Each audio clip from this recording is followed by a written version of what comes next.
ఫిలిప్పు ద్వారా దేవుడు చేసినటువంటి అద్భుతాన్ని మనం చూస్తుంటే, ఫిలిప్పుని పంపించాడు. ఈ ఫిలిప్పు ఎప్పుడైతే సువార్త చెప్పాడో ఈ ఆర్థిక మంత్రిని రక్షించాడు.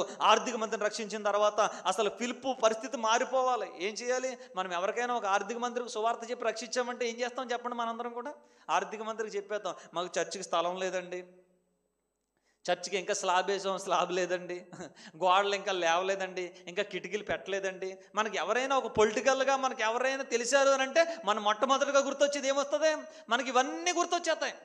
ఇక దేవుని ఆత్మ వెంటనే తీసుకెళ్ళిపోయింది. వెళ్ళిపోయిన తర్వాత మరలా నపుంసకుడికి అజోతులో కనిపించాడనంట.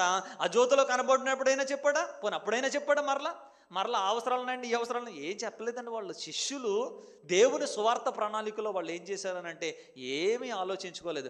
ఆర్థిక మంత్రి అతనికి ఏంటండి, ఏం కొదువా? అడిగితే చేయనటువంటి వాడా, తన రక్షణకు మూలమైన వాడు, తన రక్షణకు కారకుడైనటువంటి వాడు, ఒక చర్చి కట్టుకుంటానంటే, ఒక స్థలం కావాలంటే ఏదైనా ఇవ్వలేని వాడా? అందుకొరకే అలాంటి ప్రతిష్ట కలిగినటువంటి సేవ చేశారు కనుకే ఈ రోజుకి ప్రపంచమంతా కూడా ఈ రోజున ఈ సువార్త ఇలాగ ప్రకటించబడి ఉన్నది. ఆ రోజు